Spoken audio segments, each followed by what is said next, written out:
땅과 성읍의 회복이라는 제목으로 여러분과 같이 말씀을 나누겠습니다. 자, 이사야는 1장부터 5장까지 이거 계속 반복하니까 여러분 이제 딱 이사야가 마무리될 정도 되면 딱 아셔야 됩니다. 자, 이사야는 1장부터 5장까지 누구의 죄에 대해서 이야기해요? 남유다의 죄에서 이야기를 하죠. 그리고 6장에는 소명입니다. 7장부터 12장까지는 아하스 왕의 불순종과 불신앙에 대한 이야기와 하나님의 세 가지 표징을 말씀하십니다. 그리고 13장부터 23장이 뭐예요? 여러 열방의 나라들에 대한 심판의 메시지가 선언이 됩니다.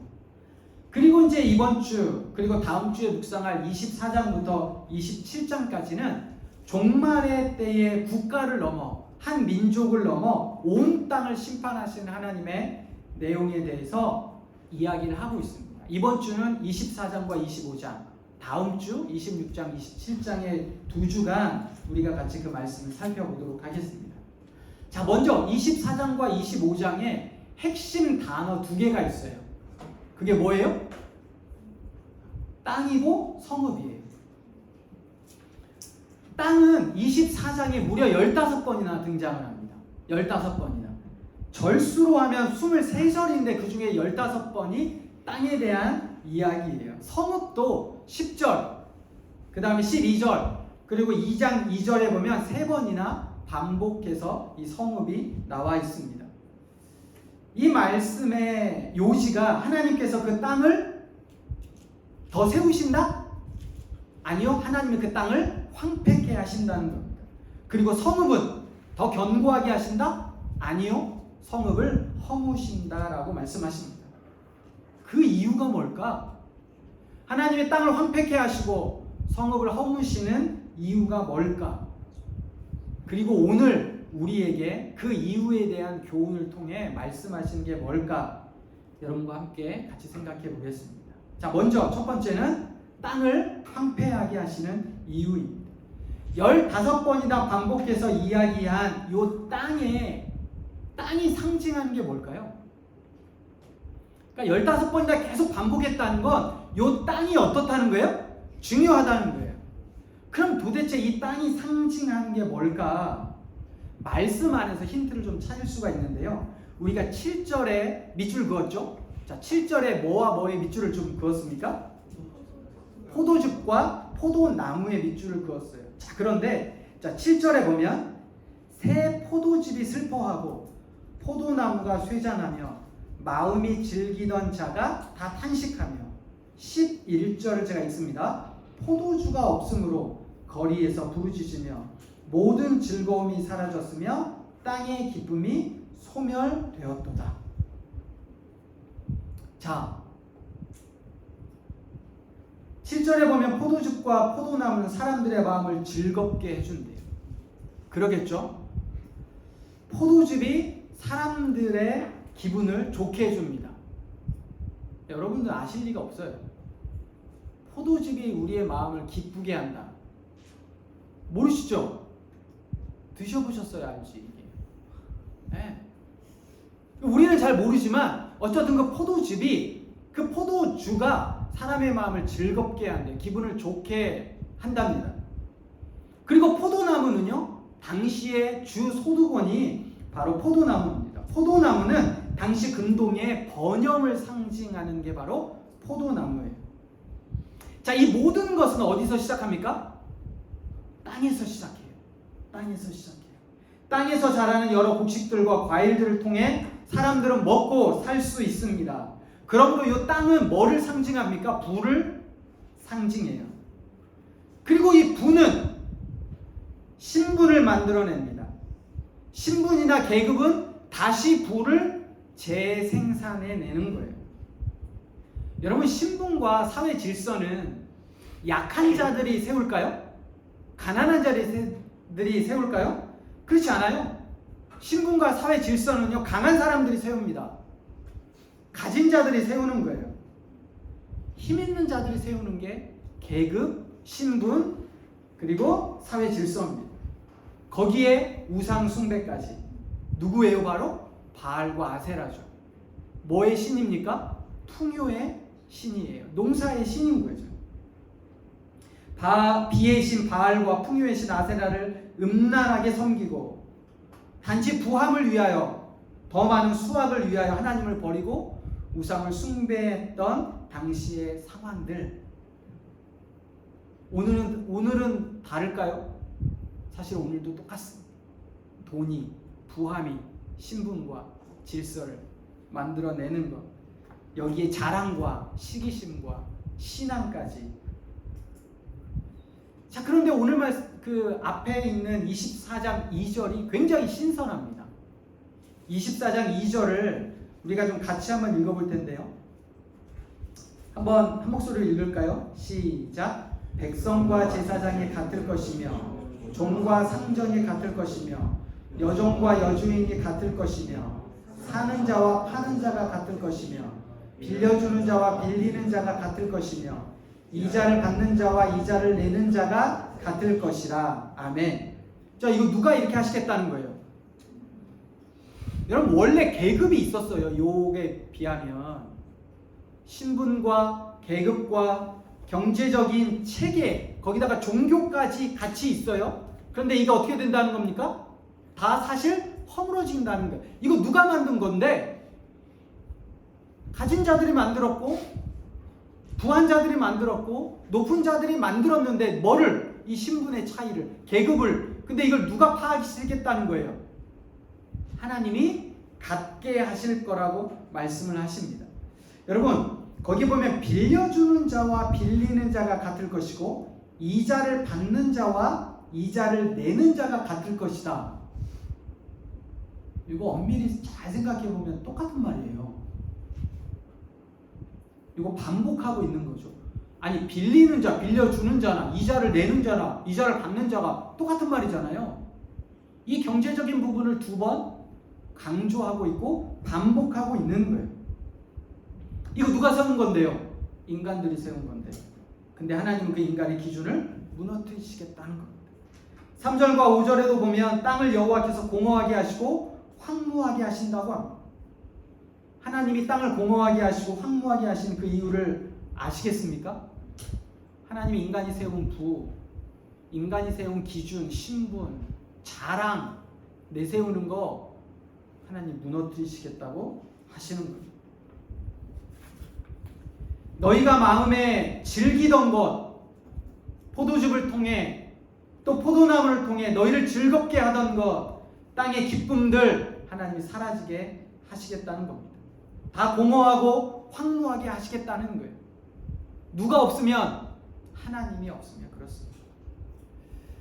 청년들이 가진 게 있어야죠. 뭐가 우리가 가진 게 있어야 그거를 무너뜨리기도 하고 황폐하게 하고 사라지게 할 텐데 가진 게 있어야지. 근데요, 우리는 가지고 싶어요. 욕심이 있습니다. 즐기고 누리고 싶은 것, 여러분을 즐겁게 하는 것, 땅의 기쁨들, 여기에 대한 욕심과 욕망이 있다. 근데 거기에 하나님이 계신지를 생각하죠. 하나님 없이 가지고 있는 모든 욕심과 하나님 없이 이룬 모든 것들은 하나님이 결국 때가 되어 어떻게 해요? 다 황폐케 하시고 무너뜨리신다는 거예요. 하나님보다 더 사랑하는 것이 있지 않기를. 하나님 없이 추구하는 그 어떤 것도 여러분에게 가지지 않기를 부탁드립니다. 두 번째는 성읍을 허무시겠다고 하시는 말씀입니다.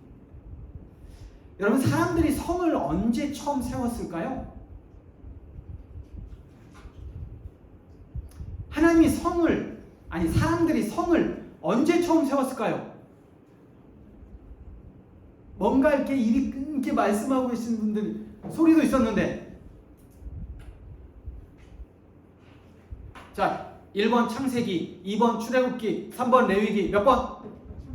창세기. 그럼 어디? 바벨탑 사건. 그 전에, 여러분, 창세기 4장 17절에 보면 가인이 아벨을 죽이고 난 다음에 하나님이 가인을 떠나게 하시자 그 다음에 바로 세운 게 성입니다. 자, 가인이 성을 세웠는데 언제 세웠다고요? 죄를 짓고 난 다음에 세운 게 성이에요. 여러분의 표정이 별로 이렇게 아닌 것 같아서 제가 한번 읽겠습니다. 창세기 4장 16절 17절 거기 밑줄 한번 그어놓으실래요? 창세기로 갑시다. 창세기 4장 창세기 출애굽기 그 창세기예요. 창세기 4장 자 15절 보세요. 여호와께서 그에게 이르시되 그렇지 아니하다. 가인을 죽인 자는 벌을 7배나 받으리라 하시고 가인에게 표를 주사 그를 만나는 모든 사람에게 죽임을 면하게 하시니라. 떠나가게 하신 거예요. 아벨을 죽이고 난 다음에 그 죄에 대해서.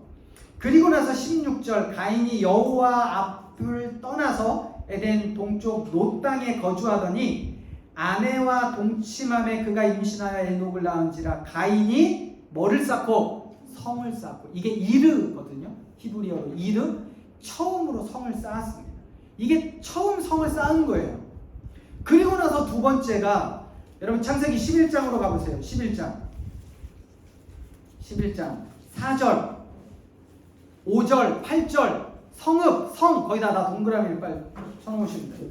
11장 4절 자 성읍과 탑을 건설하여 그 성읍 동그라미 그 이르예요. 그 이르 5절 여호와께서 사람들이 건설하는 그 성읍과 탑 성읍 그 동그라미 8절 여호와께서 거기서 그들을 온 지면에 흩으셨으므로 그들이 그 도시 이게 성의 이르 히브리어로 세 가지 성을 만드셨어요. 자 하나님께서는 처음에 인간들에게 창세기 1장 27절 28절 통해서 생육하고 번성하고 땅에 충만하라 땅을 다스리고 정복하라라고 말씀하셨는데 가인이 죄를 짓고 난 다음에 뭘 했어요? 성을 쌓았어요. 이유가 뭘까요? 성을 쌓은 목적이 뭘까요? 원래 하나님은 말씀하시고 그 하나님의 말씀에 사람은 순종해야 되는 게 당연하죠. 그런데 어떻게 하겠다는 건 순종하지 않겠다는 거예요. 성을 쌓았다는 거는 누가 주인이에요? 성을 쌓으면 누가 주인입니까? 여러분 집을 지을 때 담을 만들어요. 그러면 담을 쌓은 거는 뭐예요? 요 담 안쪽은 누구 거라는 거예요? 내 거라는 거예요. 우리 집이라는 거예요. 들어오지 말라는 거죠. 내 허락 받고 들어오라는 거예요. 성을 쌓았다는 건 누가 있다는 거예요? 주인이 있다는 거예요. 내 거라는 거예요. 계급이 만들어지는 거고 신분이 만들어진다는 거예요. 소수가 힘과 부를 독점하게 됩니다. 자신이 주인이에요. 그래서 어때요? 그 성 안에서는 내 마음대로 할 수 있습니다. 왜? 내가 주인이니까. 하나님이 가장 싫어하시는 것, 성경 전체에서 예외 없이 싫어하시는 것, 하나님보다 내가 주인인 겁니다. 사람이 주인이 되겠다고 하는 것, 하나님이 그 성읍을 허무시겠다는 것. 내 인생의 주인이 누구냐? 내 삶에 하나님 다 좋은데 내 인생에는 들어오지 마세요. 왜? 내가 주인이니까. 내가 버는 돈에 주인이 누구냐? 하나님 다 좋은데요. 이 영역 넘어서는 들어오지 마세요. 내가 주인이에요. 내가 쓰고 싶고 내가 하고 싶고 내가 원하는 거 제가 하는 거예요. 가정의 주인이 누구냐? 이 가정의 주인이 누구냐? 연애하고 있죠. 만나는 사람 누구냐 주인이. 이 연애의 주인이 누구냐? 내가 원하고 내가 즐기고 내가 하고 싶은 거 세상이 이야기하는 거 아니요. 내가 주인이 아니라는 거예요. 각자 여러분의 삶 속에 어디까지 하나님을 허용할 거며 어디까지 하나님은 아니라고 내가 이야기하는지를 여러분 생각하셔야 돼요. 이거는 절대 안 됩니다. 여기까지는. 하나님이 허무시겠다는 거예요. 그래서 하나님께서 24장 오늘 말씀으로 돌아와서 24장 21절 이사야 24장 21절에 이렇게 이야기합니다. 그날에 여호와께서 높은 데에서 높은 군대를 벌하시며 땅에서 땅의 왕들을 멸하시리니. 여기 높은 곳 그 다음에 높은 군대는요 영적인 이야기예요. 쉽게 이야기하면 천사들을 이야기합니다. 영적인 존재부터 땅의 가장 아래 땅의 왕들에게까지, 하나님은 영적인 존재부터 땅에 있는 모든 존재까지 자신이 왕이라고 하는 모든 것들은 하나님이 멸하시겠다는 것. 땅과 성읍, 부와 힘의 상징인 이 두 곳은 하나님이 계시지 않으면요 아무것도 아닌 게 되는 겁니다. 아니 어쩌면 하나님의 계심을 허용하지 않는 것의 상징이 땅과 성읍입니다. 자기가 이룬 성공, 부, 건강마저도 주인이 자신이라고 생각합니다. 하나님 없이 이룬 부, 하나님 없이 얻은 명예와 명성과 권력, 하나님이 없는 인생, 반드시 하나님이 무너뜨리시겠다는 겁니다. 그런데 어쩌면 우리가 추구하는 게 아이러니하게도 두 가지입니다. 땅을 얻고 싶고 부를 얻고 싶고 성읍을 통해 내 힘과 나를 자랑하고 싶고 나를 드러내고 싶은 것, 이 두 가지가 하나님이 정말 싫어하시는 건데 반대로 너무 우리가 좋아하는 일, 너무 바라고 얻고 싶은 겁니다. 그래서 기억해야 되는 게 25장입니다. 25장. 오늘 읽은 말씀 1절은 하나님을 찬양합니다. 여호와여, 주는 나의 하나님이시니라. 내가 주를 높이고 주의 이름을 찬송하오리니 주는 기사를 옛적에 정하신 뜻대로 성실함과 진실함으로 행하셨습니다. 하나님을 찬양합니다. 그리고 그 하나님을 찬양하는 이유를 쭉 설명을 해요. 2절을 보세요. 주께서 성읍을 돌무더기로 만드시며 견고한 성읍을 황폐하시며 외인의 궁성을 성읍이 되지 못하게 하사 영원히 건설되지 못하게 하셨으므로 3절 강한 민족이 주를 영화롭게 하며 포악한 나라들의 성읍이 주를 경외하리이다. 4절 주는 포악한 자의 기세가 성벽을 치는 폭풍과 같을 때에 빈궁한 자의 요새이시며 환난당한 가난한 자의 요새이시며 폭풍 중에 피난처이시며 폭염을 피하는 그늘이 되셨사오니. 여러분, 하나님을 찬양하는 이유가 있어요. 왜요? 모든 성읍은 다 무너뜨리시지만 세우시는 성읍이 있습니다. 그 성읍이 뭐예요? 환난당한 가난한 자의 요새이시며 폭풍 중에 피난처이시며 폭염을 피하는 그늘이 되셨사오니. 빈궁한 자의 요새와 환난당한 가난한 자의 요새는 하나님이 세우신다는 거예요. 그러므로 이사야가 하나님을 찬양한 이유가 있어요. 하나님이 누구의 하나님이에요? 그들의 하나님이시기 때문에 그렇습니다. 여호와 하나님이 진정한 성이 되어주시는데 주님이 높이시고 보호하시는 자는 빈궁한 자와 환난당한 가난한 자라는 거예요. 여러분, 우리가 누굴 믿습니까? 자, 우리의 믿음의 대상은 누구예요? 네? 하나님 이러면 한 33%만 맞춘 거예요. 네? 우리의 믿음의 대상은 누구예요? 정확합니다. 삼위일체 하나님이에요.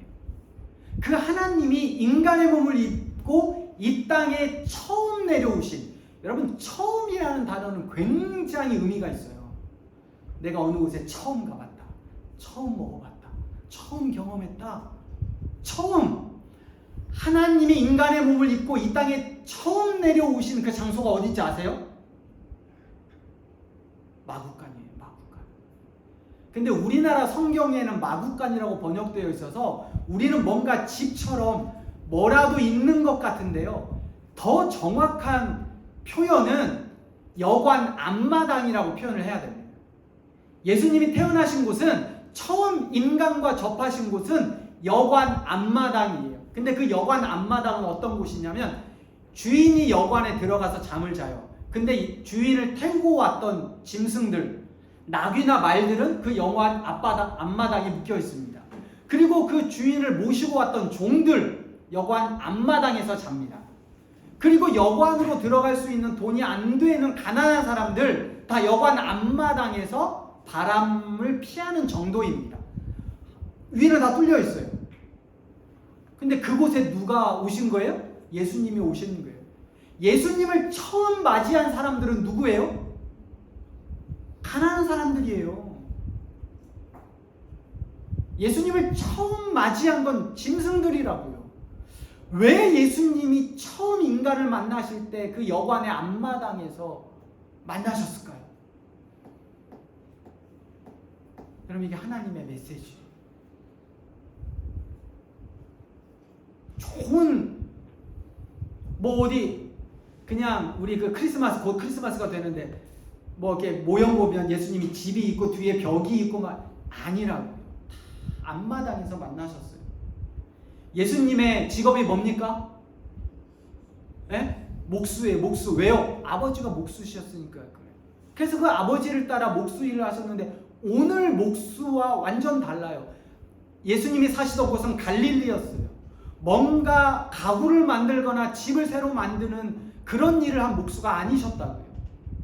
그냥 벤통 하나 들고 갈릴리 시골 작은 길 따라 그냥 이렇게 걸으셨던, 그냥 그러면서 못질하고 다니시고 조금 가재도구 고쳐주시고 뭔가 필요할 때 그냥 다니셨다고요. 어린 시절부터 아버지 따라서. 그분이 경험했던 곳은 예루살렘이 아니에요. 그분이 경험했던 곳은 부하고 가난하고 부하고 좋은 집에 사는 사람들이 아니었다고요. 그분이 공생애 전에 경험하셨던 목수로서의 삶은 굉장히 가난한 사람들의 삶의 터전이었어요. 예수님이 오신 곳도 여관의 앞마당이었는데 그분이 사셨던 곳도 그곳이었어요. 그래서 그분이 공생의 처음 설교가 마태복음 5장입니다. 예수님의 공생의 첫 설교가 마태복음 5장이에요. 그 마태복음 5장에 그분의 첫 설교의 첫 말씀이 이렇습니다. 심령이 가난한 자는 복이 있나니 천국이 그들의 것이며. 마태복음 5장 3절이에요. 그분의 첫 설교예요. 누가는 같은 설교를 이렇게 6장 20절에 이야기합니다. 너희 가난한 자는 복이 있나니 하나님의 나라가 너희 것이라. 여러분, 가난하다고 다 복이 있고 부하면 복이 없는 건 아니죠. 그러나 최소한 예수님의 관점은 부자보다 가난한 자들에게 있다는 사실을 기억해야 합니다. 말씀으로 돌아와 6절을 보겠습니다. 만군의 여호와께서 이 산에서 누구를 위하여요? 만민을 위하여. 부자들을 위함입니까? 잘 사는 사람들을 위함이에요? 높은 사람들을 위함이에요? 그렇지 않아요. 만민을 위하여 기름진 것과 오래 저장하였던 포도주로 연회를 베푸시는 분이 하나님이시기에 이사야가 찬양하고 있습니다. 8절에도 보세요. 사망을 영원히 멸하실 것이라. 주 여호와께서 누구에게? 부자들을 감싸주실까요?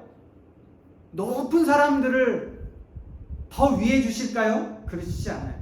모든 얼굴에서 눈물을 씻기시며 자기 백성의 수치를 온 천하에서 제하시리라라고 말씀하고 계십니다. 여러분이 섬기는, 그리고 제가 섬기는 교회에서는 세상의 가치관으로 판단받지 않아야 합니다. 세상의 부가, 세상의 힘이 당연히 세상에 있죠. 그런데 그 부와 힘이 교회 안에도 그대로 들어와서는 안 되고, 교회는 단 하나, 믿음과 신앙으로 판단되어져야 합니다. 마지막으로 누가복음 3장 7절에서 14절을 함께 읽고 말씀을 마무리하겠습니다. 오늘은 기도회가 있어서 따로 결단하고 기도하지는 않겠습니다. 여러분이 오늘 들은 말씀을 가지고 기도회 시간에 같이 잘 기억하셨다가 기도하시기 바랍니다. 자, 오늘 누가복음 3장 7절에서 14절 제가 읽습니다. 누가복음 신약성경 92페이지에 있습니다. 요한이 세례받으러 나오는 무리에게 이르되 독사의 자식들아 누가 너희에게 일러 장차 올 진노를 피하라 하더냐. 그러므로 회개에 합당한 열매를 맺고 속으로 아브라함이 우리 조상이라 말하지 말라. 내가 너희에게 이르노니 하나님이 능히 이 돌들로도 아브라함의 자손이 되게 하시리라. 이미 도끼가 나무 뿌리에 놓였으니 좋은 열매 맺지 아니하는 나무마다 찍혀 불에 던져지리라. 무리가 물어 이르되 그러면 우리가 무엇을 하리이까?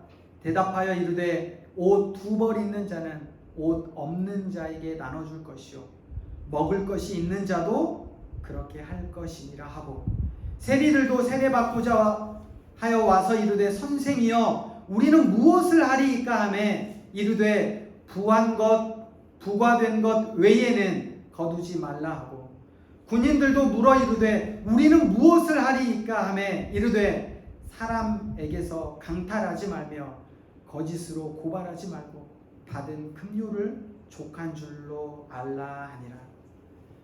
여러분 여기에 보면 세 종류의 사람이 나옵니다. 부한 사람이 나옵니다. 무엇을 해야 될까요? 옷 2벌 있니? 없는 자에게 나눠줘. 먹을 것이 있니? 그런데 네가 먹고 혹시 남니? 먹을 것이 없는 자에게 주라. 세리들이 묻습니다. 권력을 가진 자겠죠. 힘 있는 자겠죠. 우리는 무엇을 하리이까? 부과한 것 외에 더 걷지 말라. 네 힘을 가지고 네 권력을 가지고 너를 위해 살지 말라. 군인들이 묻습니다. 강한 능력과 파워를 가지잖아요. 우리가 어떻게 해야 될까요? 함부로 사람들을 강탈하지 말라. 거짓으로 고발하지 말라. 너희가 가지고 있는 권력과 힘으로 사람들 괴롭히지 말라. 그리고 받은 급료로 족한 줄로 알라. 사랑하는 성도 여러분, 우리는 부럽습니다. 가진 자들이 부럽습니다. 더 가지고 싶습니다. 그래서 그게 있으면 나는 이렇게 살고 싶다라는 소망이 있습니다. 더 높은 데로 올라가고 싶고 더 자랑하고 싶고 더 나를 드러내고 싶고 높이고 싶습니다. 근데 하나님은 하나님이 없는 그 땅에서 성읍을 무너뜨리시고 황폐하신다고 하십니다. 오늘 찬양이 이렇습니다. 구원하심이 보좌에 앉으신 하나님과 어린 양께. 여러분 이게 이해가 되십니까? 왜 구원하심이 어린 양에게 있을까요? 지난주처럼 기독교는 역설입니다. 역설. 여러분 이 역설의 기독교를 여러분 잘 기억하시고 하나님 붙잡고 세상의 가치관이 아니라 하나님 주신 말씀에 늘 순종하며 살아가시는 저와 여러분 그리고 우리 교회 공동체가 되기를 주님의 이름으로 부탁드립니다. 사랑의 하나님 감사합니다. 하나님이 없는, 하나님이 계시지 않는 부함의 상징인 땅과 권력과 힘의 상징인 성읍을 하나님이 무너뜨리시겠다고 말씀하십니다. 그런데 여전히 나는 그 땅에 속하고 싶고 그 성읍 안에 내 자신의 꿈과 비전들, 미래를 만들어 가고 싶습니다. 그러나 하나님의 그 말씀에 귀 기울일 수 있기를 소망합니다.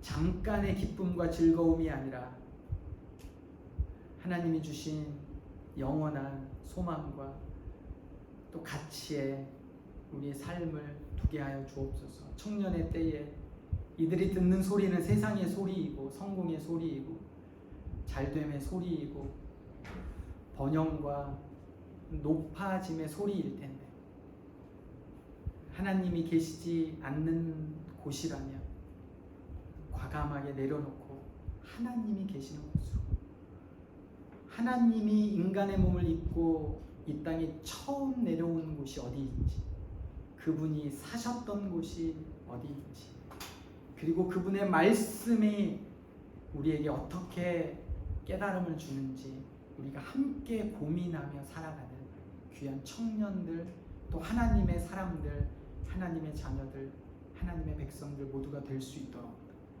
주님 은혜 주시고 소망 허락하여 주옵소서.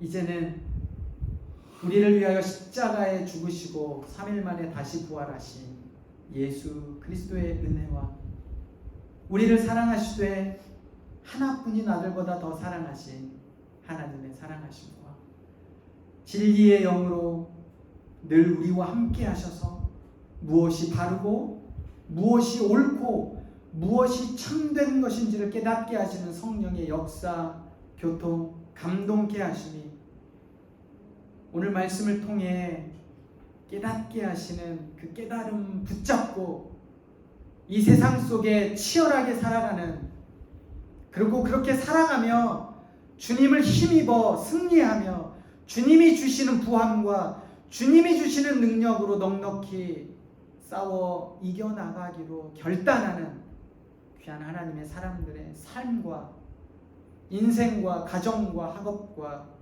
교회와 직장과 일터 위에 이제부터 영원토록 함께 있을지어다. 아멘.